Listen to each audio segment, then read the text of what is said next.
안녕하세요. 이번 시간은 부동산 거래 신고 등에 관한 법률 중에서 218페이지 해제, 정정, 변경 신고에 대해서 보도록 하겠습니다. 자, 그러면 먼저 해제 신고가 있는데 해제 신고, 그 다음에 두 번째 정정 신청, 변경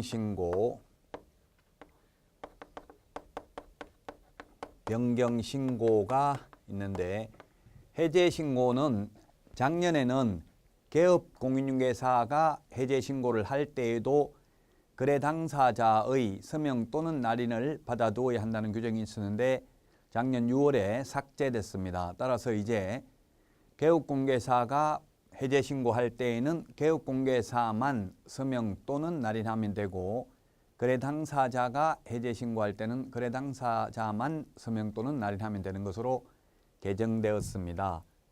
그래서 이제 거래 당사자 서명 또는 날인을 받아둘 필요가 없습니다. 서명 또는 날인을 받아두어야 했는데 받아두어야 할 의무가 없습니다. 개업공개사가 해제 신고하는 경우에는. 그 다음에 정정 신청은 법정 서식이 없습니다. 법정 서식이 없기 때문에 신고 필증에 정정사항을 기재해서 제출하면 됩니다. 따라서 전자문서가 불가능합니다. 제출하러 가야 됩니다. 전자문서가 안 됩니다.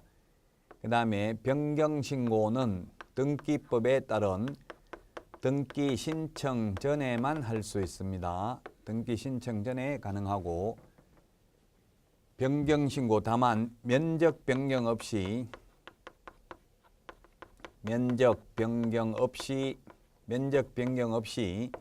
가격을 변경하는 경우에는 계약서 사본을 제출해야 됩니다.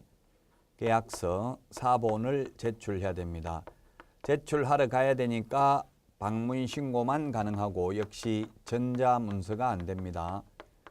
변경 신고는 원칙적으로 전자문서로 가능하지만 면적 변경 없이 가격을 변경하는 경우는 전자문서가 안 되고 방문 신고만 가능하다. 세 개 모두 다 신고할 수 있습니다. 하여야 한다가 아니라 할 수 있다.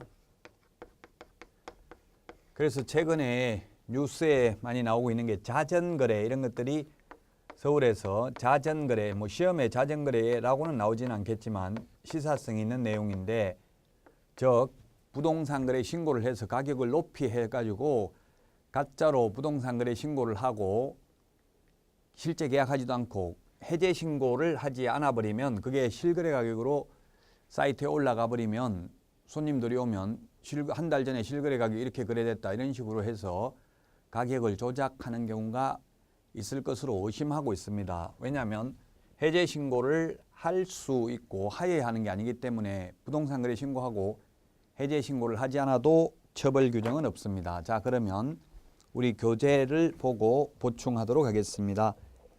218페이지에 보면 메뉴의 동그라미 기역에 부동산 거래계약 신고서를 제출한 후 해당 부동산 거래계약이 무효 취소 또는 해제된 경우에는 거래 당사자 또는 개업공개사는 부동산 거래계약 해제 등 신고서에 서명 또는 날인하여 신고관청에 제출할 수 있습니다. 하여야 하는 게 아니라 제출할 수 있다. 그리고 서명 또는 날인인데 계약서 확인설명서만 서명 및 날인이고 그 외의 모든 서식은 서명 또는 날인이라는 점을 주의하셔야 되겠습니다.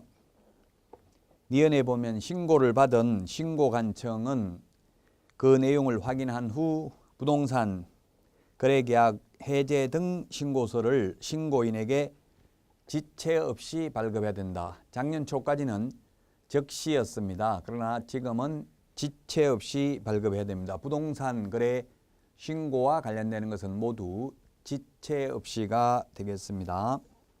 그 다음에 디귿에 보면 부동산 거래계약 시스템을 통하여 부동산 거래계약 해제 등을 한 경우에는 부동산 거래계약 해제 등이 이루어진 때에는 부동산 거래계약 해제 등 신고서를 제출한 것으로 본다. 부동산 거래계약 시스템이 바로 전자계약서입니다. 따라서 전자계약서를 작성하면 우리 확정일자도 받을 필요 없고 그냥 전자계약서상 확정일자 받는 것으로 체크만 하면 됩니다. 그리고 부동산 거래 신고서도 별도로 제출할 필요도 없고 해제신고, 정정신청, 변경신고서 모두 시스템상, 즉 부동산 거래계약 시스템상 해제하면 자동적으로 해제신고서 제출한 것으로 봅니다. 그래서 정부에서는 작년 8월부터 이 전자계약서 작성을 권장하고 있죠. 전자계약서 작성을 하면 의뢰인도, 즉 매수인도 등기 비용도 할인을 해주고 또 은행 융자 받을 때 금리도 우대를 해주고 있습니다. 현실적으로. 그래서 전자계약서를 적으면 여러 장점이 많이 있죠. 다만 상대방이 신고서에 서명 또는 날인을 거부해서 혼자서 단독으로 부동산 거래 신고할 때에는 사유서와 계약서 사본을 제출해야 되기 때문에 전자문서로, 즉 전자계약서를 작성했다 하더라도 부동산 거래계약 시스템을 통해서 계약했다 하더라도 이런 경우에는 신고서를 제출한 것으로 보지 않습니다. 즉 단독으로 신고한 경우에는. 동그라미 2번 정정신청입니다.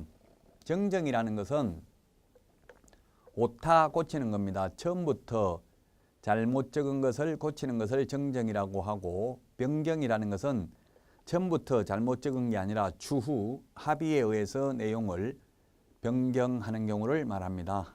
자, 그래서 정정 신청할 수 있는 게 우리 박스 안에 있는데 가번에 보면 주소 이렇게 나와 있죠. 그래서 이 암기할 때는 주지사 종목 이런 식으로 암기하도록 하겠습니다. 정정 신청할 수 있는 게 계약의 본질적 내용은 정정할 수 없습니다. 주지사 종목 5개인데 거기에 우리 박스 안에 보면 가에 보면은 거래 당사자 주소, 전화번호 또는 휴대전화번호, 주가 주소입니다. 주소. 그래서 주소, 전화번호 또는 휴대전화번호를 정정할 수 있습니다. 그 다음에 주지사 종목할 때 지는 거래 지분입니다. 거래 지분 비율. 그 다음에 사는 개업공개사의 사무소 소재지, 전화번호 상호, 사무소 소재지가 사입니다. 그 다음에 종목, 주지사 종목이라고 되어 있는데 종은 건축물의 종류입니다. 건축물의 종류는 정정이 가능한데 토지의 종류는 정정이 되지 않는다는 점을 주의하시기 바랍니다. 그 다음에 거래대상 부동산 등 부동산을 취득할 수 있는 권리인 경우는 이 권리 대상인 부동산을 말하는데 지목, 면적, 거래 지분 비율, 대지권 비율, 즉 주지사 종목 할 때 목이 지목입니다. 이건 정정이 가능한데 토지의 종류 안 된다고 했죠. 소재지도 정정이 안 됩니다. 그 다음에 지번도 정정이 안 됩니다. 만약에 토지의 종류, 지번, 소재지를 고친다는 말은 새로운 부동산과 거래계약을 체결하는 겁니다. 종전계약이 깨지고 새로 부동산 거래를 했다는 이야기입니다. 따라서 이건 정정할 것이 아니라 종전계약한 부동산 계약 내용을 해제하고 새로 부동산 거래 신고해야 됩니다. 즉 토지 종류, 소재지, 지번이 바뀐 경우, 지번을 정정할 경우에는 그래서 이런 토지 소재지, 그 다음에 지번, 토지의 종류는 정정이 불가능하다는 점을 특히 유의하셔야 되겠습니다.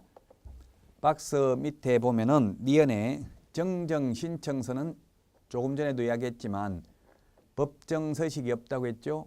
법정 서식이 없기 때문에 신고 필증에다가 정정 사항을 기재해서 제출하면 되겠습니다. 그 다음에 이 주소, 거래 당사자의 주소, 전화번호 또는 휴대전화번호 요것만 정정을 하려면 그 해당 거래 당사자 일방이 단독으로 서명 또는 날인하여 정정 신청할 수 있습니다. 나머지 4가지를 정정할 때에는 거래 당사자 모두 다 서명 또는 날인해야 됩니다. 계약서 확인 설명서만 서명 및 날인이고 그 외에 모든 서류는 서명 또는 날인이라고 했습니다. 계약서 확인 설명서만 서명 및 날인이다. 다음은 동그라미 3번의 변경신고입니다. 변경신고라는 것은 처음부터 잘못 적은 것이 아니라 추후 합의에 의해서 내용이 변경된 경우를 말합니다. 정정은 처음부터 잘못 적은 거 오타 고치는 것을 정정이라고 합니다. 그래서 변경신고는 등기법에 따른 등기 신청 전에만 할 수 있습니다. 그 다음에 면적 변경 없이 가격을 거래금액이, 즉 거래금액 가격이죠. 거래금액이 변경된 경우에는 그 사실을 증명할 수 있는 계약서 사본 등을 첨부해야 됩니다. 따라서 계약서 사본을 첨부해서 제출을 해야 되기 때문에 이렇게 면적 변경 없이 거래금액을 변경한 경우에는 전자문서는 안 되고 방문신고만 가능하다는 이야기입니다. 219페이지 변경신고해야 될 거 8가지도 암기해야 되는데 변경신고는 지분 변경, 도면 가기 이렇게 8개를 암기하도록 하겠습니다. 지분이라는 게 뭐냐 하면 우리 교재 219페이지 맨 위에 거래 지분 비율입니다. 그 다음에 분은 뭐냐면 거래 지분이고요. 그 다음에 변경은 거기 마지막에 우리 사아에 2개가 있죠. 공동 매수의 경우 일부 매수인의 변경, 가로 안에 매수인 중 일부가 제외되는 경우에만 해당된다. 일부가 추가되는 경우에는 해당되지 않습니다. 그 말은 뭐냐 하면은 가령 매수인이 A, B, C 3명이 있다가 2명으로 변경되면 매수인이 2명으로 변경되는 경우는 변경 신고하면 되는데 매수인이 3명에서 4명으로 변경되는 경우는 추가되는 경우는 변경 신고할 것이 아니라 새로 부동산 거래 신고를 하여야 합니다. 따라서 추가되는 경우는 해당되지 않고요. 일부가 제외되는 경우만 해당된다. 맨 마지막에 거래 대상 부동산 등이 다수인 경우 일부 부동산 등의 변경 마찬가지죠. 거래 대상 부동산 등 중 일부가 제외되는 경우만 해당된다. 추가되는 경우는 해당되지 않는다는 점을 주의하셔야 되겠습니다. 그 다음에 지분 변경까지 했고요. 그 다음에 도면각인데 도가 뭐냐 하면 중도금, 잔금 및 지급입니다. 도면가기 할 때 면은 부동산 등의 면적입니다. 거래 대상 부동산 등의 면적. 가는 거래 가격, 기는 계약의 조건이나 기한이 있을 경우 계약 조건 또는 기한입니다. 그래서 지분 변경, 도면 가기 이 8가지 사항을 변경 신고할 수 있는데 그러면 정정도 가능하고 변경도 가능한 것은 거래 지분 비율, 면적 이 3가지는 정정, 변경이 모두 다 가능합니다. 표 밑에 보면은 219페이지 니은에 정정 신청 또는 변경 신고를 받은 신고관청은 정정사항 또는 변경사항을 확인한 후 지체 없이 모두 작년에 적시에서 지체 없이로 바뀌었습니다. 따라서 지체 없이 해당 내용을 정정 또는 변경하고 정정사항 또는 변경사항을 반영한 신고 필정을 재발급하여야 합니다. 지체 없이입니다. 적시가 아니고. 그 다음에 양가로 3번 금지 행위 등입니다. 219페이지. 누구든지 이 금지 행위를 하면 안 되는데 금지 행위가 기억에 동그라미 1번의 기억이 뭐냐면 개업공개사에게 부동산 거래 신고를 하지 아니하게 하거나 거짓 신고하도록 요구한 자. 그 다음에 니은에 보면 부동산 거래 신고 의무자가 아닌 자가 거짓으로 신고를 하는 행위. 그 다음에 디귿에 거짓으로 부동산 거래 신고를 하는 행위를 조장하거나 방조하는 행위. 전부 다 500만 원 이하의 과태료가 되겠습니다. 물론 거짓 신고하는 경우는 취득가격의 5% 범위 내에서 과태료죠. 동그라미 2번 신고 내용의 조사입니다. 신고관청은 신고 내용의 검증 등의 결과 부동산거래 신고를 받은 내용이 누락되어 있거나 정확하지 아니하다고 판단되는 경우 국토교통부령으로 정하는 바에 따라 신고인에게 신고 내용을 보완하게 하거나 신고한 내용의 사실 여부를 확인하기 위하여 소속 공무원으로 하여금 거래 당사자 또는 개업 공인중개사에게 거래계약서, 거래대금 지급을 증명할 수 있는 자료 등 관련 자료 제출을 요구할 수 있다. 이 요구에 불응한 경우 거래대금 지급 증명자료 제출을 거부하면 3천만 원 이하의 과태료, 그 외의 자료 제출을 거부하면 500만 원 이하의 과태료입니다. 219페이지 맨 밑에 니언을 특히 주의하셔야 되겠죠. 부동산거래 신고 내용을 조사한 경우 신고관청은 조사 결과를 시도지사에게 보고해야 됩니다. 예, 시도지사에게 지체 없이 보고해야 된다, 10일 이내에 보고해야 된다 이런 말 없습니다. 그냥 보고해야 한다라고만 되어 있습니다. 시도지사는 신고관청이 보고한 내용을 취합하여 매월 1회 국토교통부 장관에게 보고하여야 합니다. 신고관청은 시도지사에게 보고해야 되고 보고받은 시도지사는 매월 1회 국토교통부 장관에게 보고해야 된다는 점을 주의하셔야 되겠습니다. 다만 전자서명법 제2조 1호에 따른 전자문서에 의한 보고 또는 부동산 정보체계에 입력하는 것으로 대신할 수도 있습니다. 220페이지 동그라미 3번 거래대금 지급 증명자료 미제출하면은 3천만 원 이하의 과태료라고 했죠. 거래대금 지급 증명자료가 뭐냐 하면 입금표 또는 통장사본 이런 것들입니다. 따라서 만약에 다운계약서를 적으면 실거래 가격은 5억인데 만약에 4억으로 부동산거래 신고를 했다면 통장 입금을 5억씩 했으면 통장사본 제출하라고 하는데 제출 안 하면 3천만 원 이하의 과태료, 제출하면 거짓 신고하는 게 적발되어서 취득가격의 5% 범위 내에서 과태료를 부과받겠죠. 그래서 다운계약서, 업계약서 작성하지 말라는 이야기입니다. 양가로 4번 검증체계 구축 운영입니다.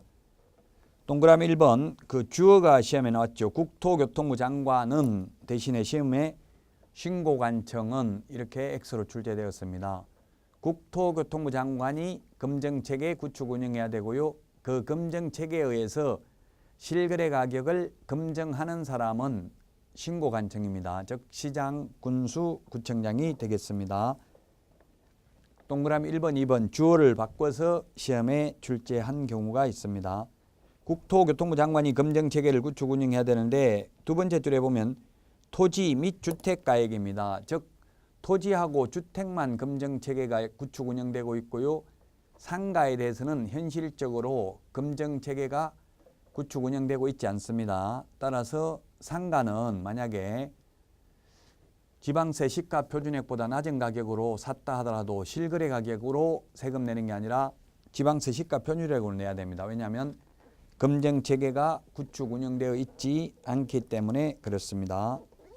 다음은 3번에 보면은 신고관청은 검증 결과를 해당 부동산 소재지 관할 세무서장에게 통보하여야 하며 통보를 받은 세무관서의장은 해당 신고 내용을 국세 또는 지방세 부과를 위한 과세 자료로 활용할 수 있다.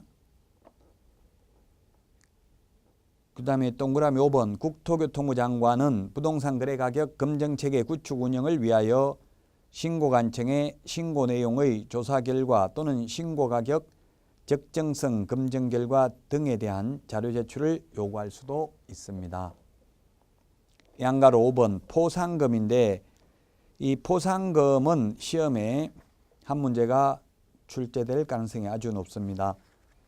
포상금, 우리 공인중개사법의 포상금하고 같이 비교를 해서 다시 한번 정리를 해보도록 하겠습니다. 포상금 제도인데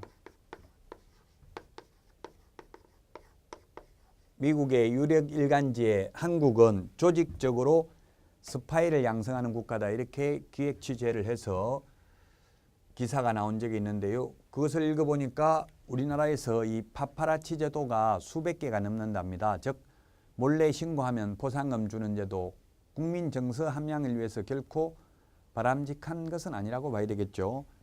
앞에 우리 공인중개사법에 포상금이 있었고요. 지금 하고 있는 부동산 거래 신고 등에 관한 법률, 줄여서 부동산 거래 신고법이라고 하겠습니다. 그 다음에 주택법에 포상금이 있습니다. 부동산 관련 3개 법에 포상금 제도가 있는데 먼저 우리 공인중개사법에 포상금 주는 것은 3가지가 있습니다. 공인중개사법에 앞에서 했습니다마는 무등록자 신고하면 포상금 주고요. 그 다음에 두 번째 거짓 부정한 방법으로 등록을 한 자 신고하면 포상금을 지급합니다. 그 다음에 세 번째 양도 대여한 자 신고하면 포상금 줍니다. 부동산 거래 신고법에서도 포상금이 3개가 있는데 첫 번째 거짓 신고하는 게 있고요. 그 다음에 두 번째 부정한 방법으로 허가받은 경우, 허가를 받지 않거나 또는 부정한 방법으로 토지거래 허가를 받은 경우, 그 다음에 세 번째 토지거래 허가받은 목적으로 미사용입니다. 허가받은 목적 미사용. 주택법에서는 불법 전매 제한 기간 중에 전매를 한 경우 신고하면 포상금 지급 대상입니다. 그러면 적발당한 사람은 어떤 처벌을 받느냐 하면은 무등록업자와 부정한 방법으로 등록한 자는 적발당하면 3년 이하의 징역이나 3천만 원 이하의 벌금에 처합니다. 양도 대여한 자는 1년 이하의 징역이나 1천만 원 이하의 벌금. 거짓 신고한 자는 취득 가격의 100분의 5% 과태료를 부과받고요.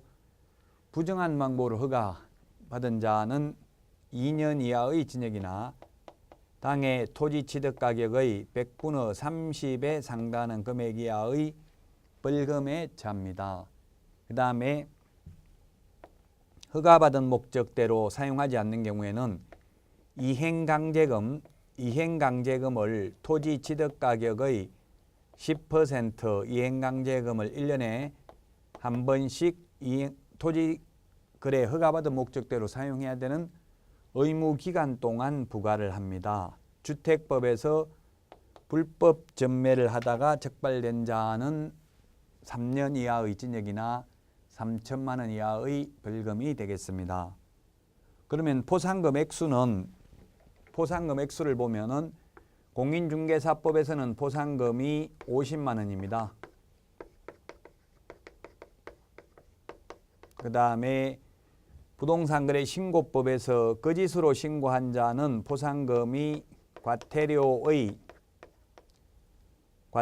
금액의 20%입니다. 과태료의 20%, 한도액은 1,000만 원입니다. 그러면 10억짜리를 부동산거래 신고 거짓으로 하면 취득세가의 5%니까 5천만 원 과태료. 5천만 원 과태료 보면 그 금액의 20%면 1,000만 원, 한도액이 1,000만 원입니다. 1,000만 원 포상금 받을 수 있겠죠. 그럼 1억짜리면 포상금 100만 원밖에 못 받겠죠. 부정한 방법으로 허가받은 자나 허가받은 목적대로 미사용하는 자는 포상금 50만 원입니다.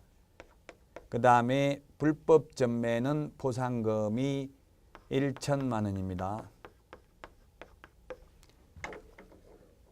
포상금 지급 사유를 보면 우리 공인중개사법에서는 검사가 공소제기, 직업사유를 보면 검사가 공소제기 또는 기소유예 결정을 한 경우에 하나여 지급합니다. 공소제기 재판에 회부했다는 이야기죠. 또는 기소유예 결정을 한 경우에만 포상금 받습니다. 검사가 무혐의 결정, 기소 중지, 불기소 결정, 공소권 없음 이러면 포상금 못 받습니다. 다만 검사가 공소 제기는 했는데 판사가 무죄 선고에도 포상금 받을 수 있죠. 그 다음에 거짓 신고한 경우에는 과태료가 부과되어야 포상금 받을 수 있습니다. 과태료가 부과되어야 하고요. 그 다음에 부정한 방법으로 허가받은 경우는 공소제기 또는 기소유예 결정이 있어야 됩니다. 그 다음에 허가받은 목적대로 미사용하는 경우에는 이행명령이 있어야 됩니다.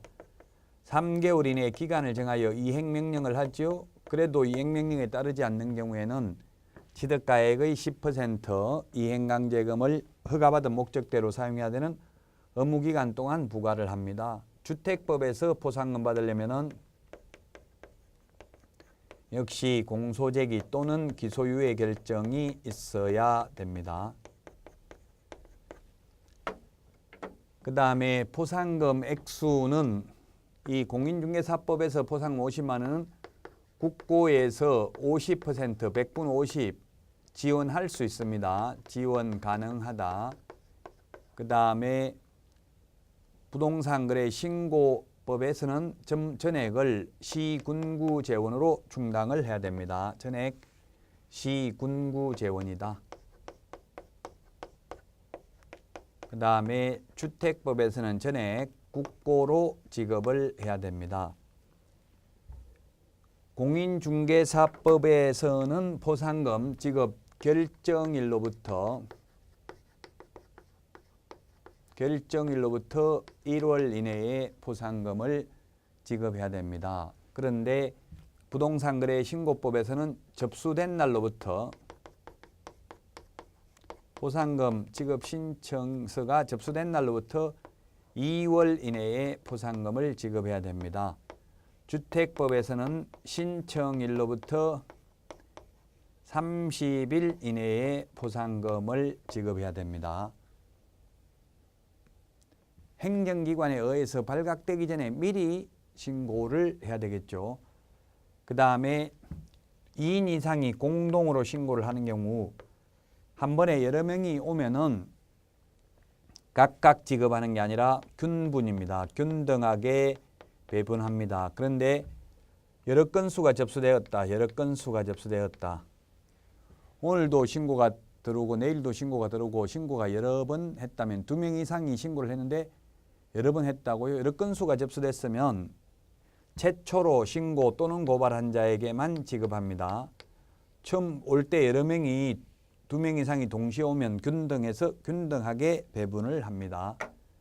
이 포상금제도 세계 법률을 구분해서 정리해야 되겠습니다. 여기 있는 내용이 221페이지까지 했는데요. 그 221페이지 동그라미 4번에 보면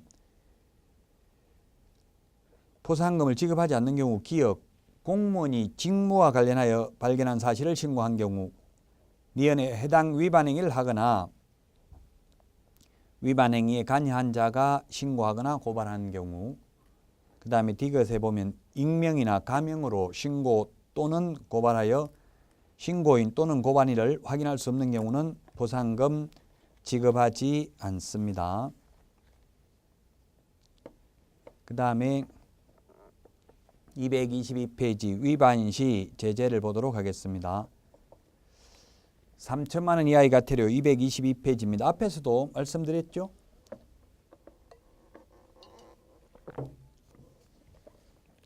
(3천만 원) 이하의 과태료가 거래대금 지급증명자료 제출하지 않는 경우는 3천만 원 이하의 과태료고요. 그 다음에 500만 원 이하의 과태료가 4개가 있는데 500만 원 이하의 과태료 4가지는 구체적 기준이 225페이지에 있습니다. 이 과태료가 법률에는 3천만 원 이하의 과태료, 500만 원 이하의 과태료라고 되어 있는데 대통령령에 구체적 기준을 정하고 있고요. 3천만 원 이하의 과태료와 취득가액의 100분의 5 범위 내에서 과태료 부과하는 것은 구체적 기준의 5분의 1 범위 내에서 늘리거나 줄일 수 있고 500만 원 과태료와 500만 원 이하의 과태료는 구체적 기준의 2분의 1 범위 내에서 늘리거나 줄일 수 있습니다. 이렇게 한 이유는 행정청의 재량권을 일탈 남용을 방지하기 위한 조치죠. 그래서 위반 행위의 동기, 결과, 횟수를 참작하여 구체적 기준의 2분의 1 범위 내에서 500만 원 이하의 과태료는 늘리거나 줄일 수 있는데 225페이지에 보면은 500만 원 이하의 과태료 구체적 기준이 있는데 방가로 4번에 보면 거래 대금 지급 증명 자료 이외의 자료를 제출하지 않는 경우는 구체적 기준이 500만 원이고요. 그 다음에 60일 이내 신고하지 않는 경우는 작년에 개정이 됐는데 최대 300만 원입니다. 즉 실제 거래 가격이 5억 이상이고 혜택 기간이 3개월을 초과하는 경우 최대 300만 원, 최저가 10만 원이죠. 그래서 작년 초까지만 해도 최대가 500만 원이었는데 신고 안 하면 지금은 300만 원으로 완화됐습니다. 60일 안에 신고를 안 하면 최대 구체적 기준 300만 원, 거래 대금 지급 증명 자료 외의 자료 제출을 안 하면 500만 원입니다. 거래 대금 지급 증명 자료 제출을 안 하면 3천만 원 이하의 과태료라고 했죠. 외자가 들어가면 거래 대금 지급 증명 자료 외의 자료 제출을 안 하면 500만 원 이하의 과태료인데 대통령령의 구체적 기준이 500만 원. 그 다음에 400만 원짜리 두 개가 있죠. 방가로 2번에 보면은 개업공개사에게 부동산 거래 신고를 하지 않게 하거나 거짓으로 신고하도록 요구하는 자. 그 다음에 3번에 보면은 거짓으로 신고하는 행위를 조장하거나 방조하는 자 500만 원 이하의 과태료인데 구체적 기준은 대통령령의 구체적 기준은 400만 원이 되겠습니다. 그 다음에 다시 223페이지 양가로 3번 위에서 네 번째 줄에 취득가액의 100분의 5 범위 내에서 과태료 부과하는 겁니다. 거짓으로 신고하면은 거짓으로 부동산 거래 신고를 하면 5% 100분의 5 범위 내에서 과태료를 부과합니다. 양가로 4번에 동그라미 2번 이 신고관청이 과태료를 부과한 때에는 10일 이내에 등록관청에 통보해야 됩니다. 양가로 5번 자진신고자에 대한 감면이 있는데 양가로 5번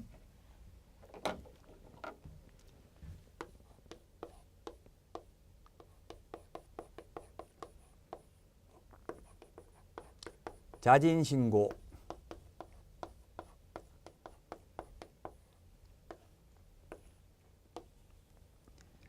리니언시 제도라고도 하죠. 자진신고를 리니언시 제도라고도 합니다.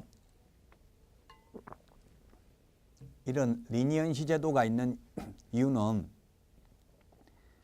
리니언시가 천주교에서 말하는 고해성사입니다. 즉 은밀하게 두 사람 사이에 이루어진 거래를 적발하기 어려운데 상호 불신을 조장함으로써 두 명 중에서 먼저 신고한 사람, 먼저 자진신고한 사람에게는 과태료를 아예 면제해 주거나 50% 깎아주는 제도가 바로 자진신고 제도, 리니언시 제도입니다. 천주교의 고해성사와 마찬가지인데 이런 제도를 도입함으로써 상호 불신을 조장해서 탈법 행위를 방지하기 위한 조치입니다. 223 표를 보면 표에 정리를 해놨는데 표 1번에 보면 다음 요건을 모두 충족하면 아예 면제해 줍니다. 가에 보면 자진신고 위반 행위가 다음 어느 하나에 해당될 것, 부동산 거래 신고를 하지 아니하게 하거나 거짓으로 신고하도록 요구한 자, 그 다음에 두 번째 거짓 신고를 조장하거나 방조한 자, 세 번째 거짓 신고를 한 자, 외국인 부동산 등 취득신고 위반자가 되겠습니다. 그러면 자진 신고해도 면제해 주지 않는 게 28회 시험에 출제됐는데 자진 신고해도 감경 또는 면제 대상이 아닌 것, 자진 신고를 해도 감경 또는 면제 대상 아닌 것, 면제해 주지 않는 게 세 가지가 있습니다.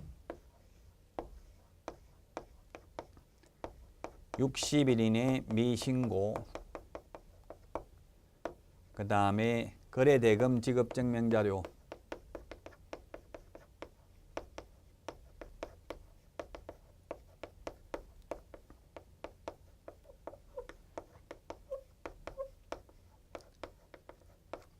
거래대금 지급증명자료 미제출, 거래대금 지급증명자료 외의 자료 거래대금 지급증명자료 외의 자료 미제출, 이 세 가지는 자진 신고해도 면제 감경 대상이 아닙니다. 나번에 보면 신고관청에 단독으로 신고한 최초의 자일 것. 예를 들면 거짓으로 거래 당사자가 매수인 매도인이 부동산 거래 신고를 거짓으로 했는데 그중에서 매수인이 먼저 자진 신고를 했다면 매수인만 면제 또는 감경을 해주고 나머지 매도인에게는 과태료를 부과한다는 이야기죠. 최초이자일 것, 한 명만, 두 명 중에 먼저 한 사람 한 명만 면제해 줍니다. 다음번에 위반 사실 입증에 필요한 자료 등을 제공하는 등 조사가 끝날 때까지 성실하게 협조하였을 것. 그래서 증빙 자료를 수집해 놔야 되겠죠. 이건 면제해 줍니다. 근데 2번에 보면 조사가 시작된 후, 조사가 시작되기 전에 하면 면제해 주고 조사가 시작된 후에는 50% 감경해 줍니다. 면제하는 거와 그 대상은 똑같고요. 다만 조사가 시작된 후면 50% 깎아줍니다. 신고관청이 허위신고 사실 입증에 필요한 증거를 충분히 확보하지 못한 상태에서 조사에 협조했어야 되고요. 자, 그 다음에 과태료 감경 면제하지 않는 경우를 보면 자진 신고하려는 부동산 등의 거래에서 최근 1년 이내에 3회 이상 과태료를 감경 또는 면제받은 경우입니다. 최근 1년 이내에 3회 이상. 그러면 상습범이죠. 1년에 3번이나 면제 또는 감경받고 4번째 또다시 자진 신고해도 면제 또는 감경해 주지 않는다는 이야기가 되겠습니다. 그래서 리니언 시제도 이게 28회 시험에 출제됐습니다. 자진 신고해도 면제 감경해 주지 않는 내용이 이 시험에 출제되었습니다. 224페이지 거기에 동그라미 4번을 보면 신고관청의 담당 공무원은 자진 신고 등의 신고자 등의 신원이나 제보 내용, 증거 자료 등을 해당 사건의 처리를 위한 목적으로만 사용하여야 하며 제3자에게 누설하여서는 아니 된다. 이 개인정보보호법하고도 위반되겠죠. 당연히 그래서 다른 데는 누설해서는 아니 됩니다. 여기까지 부동산 거래 신고와 관련된 내용을 공부했는데요. 부동산 거래 신고와 관련되는 게 시험에 2문제 정도 출제되고요. 그 다음에 226페이지에 있는 부동산 취득 특례, 외국인 등의 부동산 취득 특례가 1문제 정도 시험에 출제되고 토지거래 허가제도가 2문제 정도 시험에 출제되죠. 그러면 226페이지 문제를 풀어보고 쉬었다가 하도록 하겠습니다. 틀린 것은 했는데 5번이 답이죠. 이게 26회 때도 출제가 되었습니다. 등록관청의 요구에도 거래대금 지급 증명자료 증명할 수 있는 자료를 제출하지 아니한 자에게는 해당 부동산에 대한 취득세 3배 이하에 상당하는 금액의 과태료를 부과한다 했는데 거래대금 지급 증명자료 제출하지 않는 경우에는 3천만 원 이하의 과태료가 되겠습니다. 3천만 원 이하의 과태료. 그리고 등록관청이 아니고 지금은 신고관청이라고 합니다. 신고관청. 부동산 소재지 시장군수구청장을 신고관청, 중개사무소 소재지 시장군수구청장을 등록관청이라고 하죠. 어쨌든 거래대금 지급증명자료 제출하지 않는 경우에는 3천만 원 이하의 과태료가 되겠습니다. 그러면 이번 시간 여기까지 하고 다음 시간에 찾아뵙도록 하겠습니다. 안녕히 계십시오.